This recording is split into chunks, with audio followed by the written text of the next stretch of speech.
নমস্কার বন্ধুরা, কথার আজকের পর্বের রিভিউ নিয়ে বাংলা সিরিয়াল সমাচার তোমাদের সামনে চলে এসেছে। দেখতে পাচ্ছি যে অগ্নি কিন্তু ঘুম থেকে উঠে দেখছে যে কথা আগেই ঘুম থেকে উঠে পড়েছে। বলছে এই যে সকাল সকাল উঠে পড়েছে, উঠে পড়েই নিচে চলে গেছে। নিশ্চয়ই নিজে সমস্ত গল্পগুলো শোনাচ্ছে, কি করে আমাকে উদ্ধার করলো, কি করে একাই সব কিছু করলো, যেন উনি একাই সব কিছু করেছেন, কায়দা কানুন তো কিছু করেই নি, এরকম একটা ব্যাপার। তারপরে এই যে বলবে বাবা, এই তো তোমার জন্য মা আমার অগ্নিবর পুনর্জন্ম হলো, মানে এই সমস্ত কথা না বললে তো যেন খাওয়ার ডাইজেস্টই হয় না ওনার। তো এই ভাবতে ভাবতে দেখছে যে ক্যালেন্ডার দেখছে, ক্যালেন্ডার দেখে বলছি এ বাবা, একদম তো ভুলেই গেছি, ভাগ্যিস মনে পড়লো, ভাগ্যিস ক্যালেন্ডারটা দেখলাম, কালকে তো জন্মদিন কথার, ব্যাপারটা তো ভাগ্যিস দেখলাম ক্যালেন্ডারটা, কালকের দিনটা জমিয়ে কিছু একটা করতে হবে, তাই বলছে। তখন কথার আওয়াজ পাচ্ছে যে পাচক মশাই করতে করতে চলে আসছে। অগ্নি তখন লাফ মেরে বিছানার মধ্যে ঢুকে যায় আর মানে ঢেকে নেয় আর কি নিজেকে। তখন কথা বলছে কি ব্যাপার, এক্ষুনি মনে হলো যেন এখান থেকে এখানে কেউ হাঁটাচলা করছিল। অগ্নি তখন বলছে মানুষ তো না, যেন সাপ মাটিতে কান পেতে চলে, এইভাবে বলছে। তখন কথা দেখছে যে চপ্পল পরে বিছানার মধ্যে উঠে পড়েছে। তখন তো রেগে যায়, কিন্তু নিজেকে কন্ট্রোল করে, বলছে কি ব্যাপার, চটিটা পরে ঘুমানো হয়েছিল নাকি ঘুমানোর পর চটিটা পরা হয়েছিল, কিছু বুঝতে পারছি না। এদিকে ঠান্ডা হাওয়ার মেশিনটাও বন্ধ, অথচ গায়ে ঢাকা নিয়ে ঘুমোচ্ছেন। বলছে নতুন অভ্যেস দেখছি। তো অগ্নিবাবু বলছে এই রে, মিস্টেক করে ফেলেছি, চটিটা পরে ঘুমিয়ে গেছি, কি হবে। এবার কথা বলছে আমার খুব ভালো করেই জানা আছে আপনার ঘুম থেকে ভাঙানোর, কি করে ভাঙাতে হয় আপনার ঘুমটা। তখন অগ্নিবাবু বলছে যে আয় না, আমি কিছুতেই উঠবো না আজকে। তখন কথা গিয়ে আবার স্প্রে করতে শুরু করেছে, আর অগ্নিবাবু লাফিয়ে উঠে পড়েছে। কি বলতো, সবসময় তুই এই স্প্রে করার কি পাস, কি মজা পাস বলতো তুই এখানে। কথা বলছে কিছুই না, এই যে আপনাকে তুলে দিতে পারলাম সেটাই। তখন অগ্নিব কথাকে নিজের কাছে টেনে নেয় আর বলছে একটু বস না আমার কাছে। বলে কি করছেন আপনি বলুন তো, এর আগে আপনাকে স্প্রে দিয়ে যখন তুলতাম তখন তো আপনি আমাকে ছেড়ে কথা বলতেন না, এখন কাছে টেনে নিচ্ছেন। অগ্নিব বলছে কতদিন ভালো করে ঘুমোয়নি জানিস, কালকে তুই একটু পাশে ঘুমিয়েছিলিস বলে একটু শান্তিতে ঘুমিয়েছি, একটু বস না পাশে। কথা বলছে আমিও দু চোখের পাতা এক করতে পারিনি পাচক মশাই, আমার শুধু একটাই ধ্যান জ্ঞান ছিল, আপনাকে উদ্ধার করা। উনি বলছে ছোট্ট একটা মানুষ তুই, এত সাহস কোথা থেকে পাস বলতো, সোজা টেরোরিস্টদের সাথে লড়তে চলে গেলি, ভয় করলো না তোর। বলছে আমার যে একটাই উদ্দেশ্য ছিল পাচক মশাই, যে কোনো মূল্যে আপনাকে আমাকে বাঁচাতেই হবে, উদ্ধার করতেই হবে, তাতে আমার যা হয় হোক, আপনার জন্য আমি সব কিছু করতে পারি, এরকমভাবে বলছে। আর কি জানেন তো পাচক মশাই, মা আনন্দীর আশীর্বাদ আমার সাথে ছিল, আর ছিল কায়দা কানুন, আমরা সবাই আপনাকে বাঁচানোর জন্য বদ্ধপরিকর ছিলাম। অগ্নি তো আবার কথাকে জড়িয়ে ধরে। অগ্নি এবার মজা করে বলছে এই জন্যই তো বলছি আর একটু ঘুমিয়ে নেওয়া দরকার ছিল, চল চল ঘুমিয়ে নি। তখন যে না না একদম নয়, এই বলে অগ্নিকে কাতুকুতু দিয়ে সেখান থেকে বেরিয়ে যায়। অগ্নিও হাসতে থাকে। এবার অগ্নি বলছে তোর জন্য কালকে একটা ফাটাফাটি সারপ্রাইজ প্ল্যান করতে হবে। এরপর অগ্নি কায়দা কানুন টিমকে নিজের ঘরে ডাকে। এরপর দেখা যাচ্ছে ওদিকে ঠাকুর ঘরে পিসিয়াকে, ওদিকে পিসিয়ার ছেলের বউ মানে ঋতু আর জুনি মিলে গল্প শোনাচ্ছে যে কি কি হলো। তখন জুনি বলতে বলতে ঋতু বলছে আমি বলবো। বলে বল বল। বলে তারপর কথা হচ্ছে রিচার মাথায় রিভলভার ধরলো। বলে বন্দুক বন্দুক কোথা থেকে এলো। বলে ওই যে বিনায়ক স্যার যখন ওকে পুলিশের ট্রেনিং দিয়েছিলেন তখন কথাকে সব কিছু শিখিয়েছিলেন। বলে বাবা এ তো বিশাল ব্যাপার, দারুণ মজার ব্যাপার তো, তাহলে তাড়াতাড়ি পুজোটা সেরে নিই, তারপর জমিয়ে সবাই মিলে এই নিয়ে গল্প করব, কেমন। কথাও আসে সেখানে পর থেকে, বলছে যে সবই মা আনন্দীর আশীর্বাদ পিসিয়া, মা আনন্দী মাথার উপরে হাত রেখেছেন বলে আমরা সবাই মিলে পাচক মশাইকে উদ্ধার করতে পেরেছি, তাই কথা আজকে মা আনন্দীর জন্য লুচি আর সুজির ভোগ করেছে। এদিকে তো কোড রেড বলে ডেকেছে কায়দা কানুন টিমকে, তাই সবাই এসে বলছে কোনো জরুরি তলব নাকি, কোড রেড দিয়ে ডেকেছিস কেন। ওদিকে প্রত্যয়ের কিন্তু এখনো গুলবাহারের হ্যাংওভার কাটেনি, সে ঢার ঢার ঢার করে গুলি চালাচ্ছে, মানে দেখাচ্ছে আমি গুলি চালাচ্ছি, জানাব আমাকে ধরে নিয়ে গেছে, এই ঋতুকে বলিস আমি কিন্তু ফিরে আসবো, মানে এইরকমই। অঙ্কিত বলছে কি রে তোর কি এখনো হ্যাংওভার কাটেনি নাকি, তুই কি এখনো গুলবাহারেই পড়ে রয়েছিস, এইভাবে বলছে। প্রিয়া বলছে কি রে এখনো কাটেনি নাকি হ্যাংওভার, তাই বলছে, এবার পেছনে লাগছে।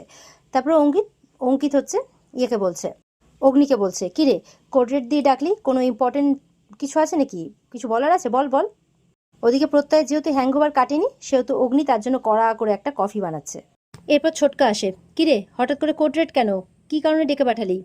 অগ্নি বলছে ক্যালেন্ডারের ডেটটা দেখেছিস কালকে। বলে কেন রে, কালকে ডেটে কি আছে, কারোর কিন্তু মনে নেই।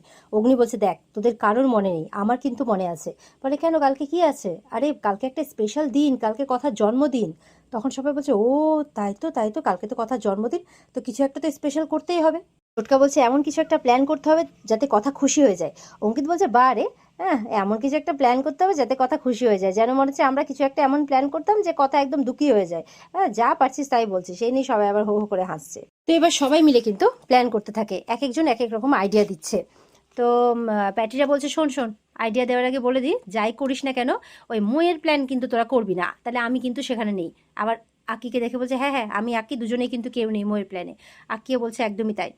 প্রিয়া বলছে ঘরটা বেলুন দিয়ে সাজালে কেমন হয়, বলে এটা খুব কমন হয়ে যাবে না। তখন ছোটকা বলছে শোন শোন, ও তো গাছ ভালোবাসে, পুরো ঘরটাকে গাছ দিয়ে সাজাস। তখন বলছে হ্যাঁ এটা বেশ ভালো আইডিয়া দিয়েছিস। তারপরে আবার অ্যানি কিন্তু আবার রাতের ডিনারের আইডিয়াটাও দিচ্ছে মাই মমস ক্যাফেতে। তখন বলছে হ্যাঁ এটাও খুব ভালো দিয়েছিস, আমরা ক্যাফের মধ্যে এই অ্যারেঞ্জমেন্টটা করতেই পারি। কিন্তু ক্যাফেতে অ্যারেঞ্জমেন্ট, আফটার অল কথা বলে কথা, তো ও কিন্তু পুরো ফ্যামিলি ছাড়া কিন্তু এনজয় করবে না। তো আমরা বরঞ্চ ঘরেই করি, মানে গুহ বাড়িতেই করি, আর সব পুরো ফ্যামিলিকে নিয়ে একদম হই হই করি। হ্যাঁ কেমন হবে ব্যাপারটা? বলে একদম দারুণ হবে। এই তোর প্ল্যানটা বাবা যদি শোনে না যে তুই এরকম প্ল্যান করেছিস, তাহলে কিন্তু খুব খুশি হয়ে যাবে।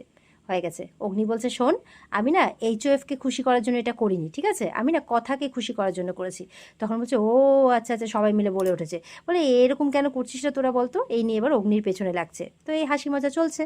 দিকে দেখা যাচ্ছে কথার বাবা বাড়িতে বসে ল্যাপটপে নিউজ দেখছে, সেখানে বিনায়ক স্যার মানে দেখাচ্ছেন আর কি জানাবের ডেরা, যে এই যে জানাবের ডেরা যেটা আমরা পুরো টিম মিলে ধ্বংস করে ফেলেছি। আর এই কাজটা যদি মানে যদি না সম্ভব হতো, মানে শুধুমাত্র একজনের জন্যই সম্ভব হয়েছে, সেটা হচ্ছে কথার জন্যে। তখন কথার বাবা বলছে কথা, তুমি তোমার বাবার এগেনস্টে লড়াই করছো। অবশ্য তুমি তো জানোই না যে আমি তোমার বাবা, জানবেই বা কী করে? তোমাকে আর মাকে তো, তোমাকে আর তোমার মাকে তো আমি ছেড়ে দিয়েছি, ভুল করেছি, খুব বড় ভুল করেছি। এতগুলো বছর আর ভাল লাগে না, এই সমস্ত কাজকর্ম করতে আর ভাল লাগে না, সব ছেড়ে দেবো, আমি সব ছেড়ে দেবো, এরকমভাবে ভাবছে। তখন দরজায় কেউ কড়া নাড়ছে। তো আসতে বলছে ঘরে, দেখছে রেচা এসেছে, তাও আবার পুরো ভুল বদল করে নিজের গেটআপই চেঞ্জ করে ফেলেছে।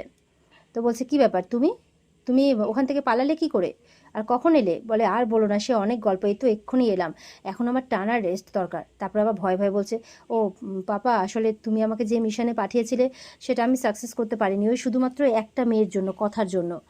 তখন বলছে কথা, মনে মনে বলছে যে খুব তেজ কথার, আমার কাছ থেকেই পেয়েছে। আর ছোটবেলা থেকে এত বাধার মধ্যে বড় হতে হতে প্রতিরোধকটাও ঠিক জেনে নিয়েছে। রেচার বাবা বলছে কাজটা হয়নি একদিকে, ভালোই হয়েছে, এত লোকের মৃত্যু আর ভালো লাগছে না। রেচা অবাক হয়, বাবা তুমি এইসব কথা বলছো? তুমি তো এই প্ল্যানটার মাস্টার মাইন্ড ছিলে, জানাব তো এক্সিকিউশনার। বলছে দেখো মাস্টার মাইন্ডের উপরে খেলে চলে গেল একজন, কথা শুধুমাত্র নিজের গুডউইল দিয়ে। বাবা তুমি কি বলছো এসব? বলে শুধু আমি না, তুমিও ছেড়ে দাও রেচা এসব কাজ। আমি স্যারেন্ডার করব, আর ভালো লাগছে না। যদিও এইসব মানে পাপের সাজা হয় না, আমি চাই না যে যেই ভুলগুলো আমি আমার জীবনে করেছি সেগুলো তুমিও করো। রেচা মনে মনে বলছে ইম্পসিবল। বলছে হঠাৎ এই মত পরিবর্তন কেন? তখন বলছে যে বাবা হয়ে কথার সাথে যা যা করেছি সেটা মানা যায় না। কি হলো পাপা, চোখে জল কেন? তো বলছে পাপের ফল রেচা, সব পাপের ফল। রেচা এবার মনে মনে বলছে এটা কি হলো? পাপা যদি সারেন্ডার করে তাহলে তো আমার আর এই এম্পায়ার হাতানো হবে না, তাহলে বলছে এটা যে করেই হোক আমাকে আটকাতে হবে, আর কাকু কোথায় আমাকে খোঁজ নিতে হবে। না পাপা, আমি এই লড়াই ছাড়বো না। এরপরে এদিকে মানে অগ্নির ঠাম্মি প্রসাদ নিয়ে এসছেন, লুচি সুজি। আর ইয়েকে ডেকেছে, ছোটকাকে ডেকেছে আগে। ব্যাস, ছোটকা বলছে লুচি সুজির ভোগ, বা মা তুমি এরকমই রোজ আশীর্বাদ করো, তাই বলছে মা আনন্দীকে বলছে। তো তখন আসে লেখা, বলে মা এটা কি হলো, তুমি ওকেই কেন আগে ডাকলে? এ তুমি না বলো তুমি আমাকে বেশি ভালোবাসো। বলে দেখ এই বয়সে এরকম করলে কি হয় বলতো, এরকমভাবে বলছে।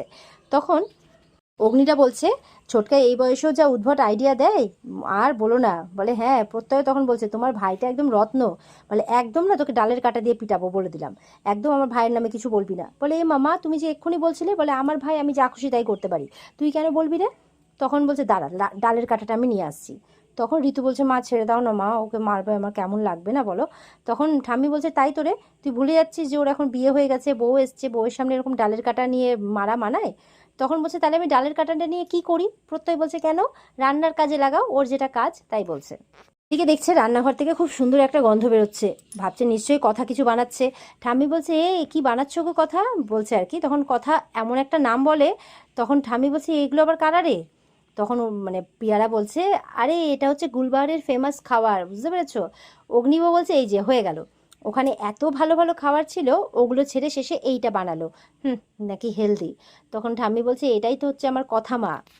এবার তো কথার হাতে প্রসাদ দেয় আর বাকিদেরকে বলে চলো চলো আগে প্রসাদ খেয়ে নেবে চলো। এদিকে কথা মনে মনে ভাবছে কালকে আমার জন্মদিন, মনে হয় কারো মনে নেই। সবাই প্রসাদ খাচ্ছে। অগ্নি তখন বলছে এই মনে আছে তো কালকে কিন্তু মানে কথার সারপ্রাইজ প্ল্যান, মানে সারপ্রাইজ প্ল্যান করা হচ্ছে কথার জন্য জন্মদিন। জুনি বলছে কি তাই, আনন্দে? বলে এই আস্তে আস্তে।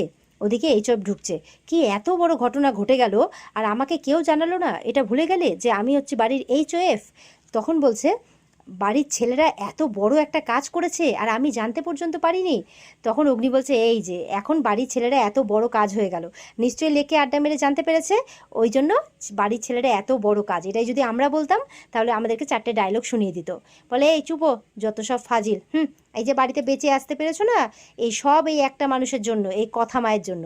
অগ্নি বলছে হ্যাঁ ঠিক জানতাম যে সব কিছু তো আপনার এজেন্টই করেছে, সমস্ত গুন্ডাকে ঢাটার করে গুলি মারা, এই সমস্ত কিছু ফাইট করা সব আপনার এই এজেন্টই করেছে। আর বাকি কায়দা কানুন টিম তো ওখানে স্নোম্যান বানাচ্ছিল, তাই না? তাকে একটা বড় করে সোনার মেডেল দিন দিন। বলে দেবই তো, এই বলছে। সত্যি সত্যি দেখা যাচ্ছে যে কর্তা দাদু সোনার মেডেল গড়িয়ে এনেছে একেবারে। বলে হ্যাঁ নিয়ে এসেছি তো, এরকম সোনার মানুষের জন্য সোনার মেডেল, আর এই সোনার কাজের জন্যে এই সোনার মেডেলই তো প্রাপ্য, তাই বলছে। তো সবাই অবাক হয়ে যায়, কথাকে গলায় পরিয়ে দেয়, কথা তখন এই চোখকে প্রণাম করে। কথা বলছে কর্তা দাদু এটা সবার প্রাপ্য, এটা আমরা সবাই মিলে করেছি। বলে হ্যাঁ জানি, এটা সবার হয়ে আমি তোমাকে পড়ালাম, তুমি তো করতি না, আর বাকিরা তো ওরাং ওটাং। বাকিরা তখন হা হু এরকম করতে থাকছে, অগ্নি তো আগে রেগে যায়। বলছে তবে আমাকে না এই বয়সে এরকম টেনশন দিও না, বুঝতে পারলে? তখন অগ্নি বলছে আপনি তো ভালোই মানুষ একেবারে, এক্ষুনি তো মেডেলটা পুড়িয়ে দিয়ে গদগদ হচ্ছিলেন একদম আনন্দে, আর এক্ষুনি বলছেন টেনশন দেবেন না। এই জন্য আমরা আগে থেকে বললে তো আপনি আমাদেরকে যেতে দিতেন না, আর এদিকে ঠাম্মির মাথাটা খেয়ে ফেলতেন। তো বলছে আমি এই চোয়েব বলে কথা। বলে হ্যাঁ আপনাকে বললে যেন আপনি আপনার ওই জং পড়া বন্দুকটা নিয়ে বর্ডারের ওখানে গিয়ে দাঁড়িয়ে থাকতেন। সবাই তো হাসছে, তারপর বলছে ওইভাবে বলিস না। বলছে মানে দাদা জানাবের ডেরাতে এই এভি, মানে আমাদের এভি যেভাবে ছিল না ওই রকমভাবে সত্যি মানা যায় না, দারুণ দারুণ সাহস দেখিয়েছে। বলছে এই থাক থাক কিছু বলার দরকার নেই, জানিস তো যত ক্রেডিট নিয়ে যাবেন ওনার এজেন্ট, কিন্তু উনি এটা জানেন না যে ওনার এজেন্ট আস্তে আস্তে কিন্তু বিনায়ক স্যারের এজেন্ট হয়ে গেছেন তলে তলে। কথা কিন্তু থামাচ্ছে, এই না না বল না বল না। তখন কর্তাদু বলছে বিনায়ক স্যারটা কি? এবার কথা অগ্নিকে বলছে এই শুনুন না শুনুন না, তখন টপিকটা চেঞ্জ করে দেয়। কালকে আপনারা সত্যি থাকছেন না? অগ্নি বলছে না। এই জয় বলছে কেন, কোথায় যাচ্ছ, কালকে এমন কি রাজকার্য আছে? কথা মা কালকে কি আছে? তো সবাই ইচ্ছে করে বলছে অগ্নিরা কাল কি আছে। অগ্নি বলছে ওমা কাল আসলে মা আনন্দীকে বিশেষ ভোগ দেবো তো। তখন কর্তাইদা বলছে এমা সে তো আজকেও দিলে। কথা কিন্তু মন খারাপ করে এদিক ওদিক করছে। অগ্নি মনে মনে বলছে আমি জানি তো তুই কাউকে বলবি না যে তোর জন্মদিন কালকে, তুই হয়তো ভাবছিস বাড়ির সবাই ভুলে গেছে, কিন্তু না, কাল তো তোর জন্য একটা বিশাল সারপ্রাইজ ওয়েট করছে, আর একটু পরেই বেরোবো তোর জন্য কেকের অর্ডার দিতে। এরকমটা মনে মনে বলছে, আর ওদিকে কিন্তু পুরো কায়দা কানুন টিম হাসছে মনে মনে। আর এখানে আজকের পর্ব শেষ হয়ে যায়। তো বন্ধুরা এই ছিল আজকের পর্বের একটা সুন্দর রিভিউ। ভালো লেগে থাকলে অবশ্যই কমেন্ট করে জানাবে, আর এই পর্বটাকে বিস্তারিতভাবে দেখতে অবশ্যই স্টার জলসার পর্দায় চোখ রাখবে। আর আমাদের সাথে জুড়ে থাকতে অবশ্যই বন্ধুরা আমাদের চ্যানেলটিকে সাবস্ক্রাইব করবে। দেখা হচ্ছে আগামীকালকে, সবাই ভালো থাকবে, টাটা।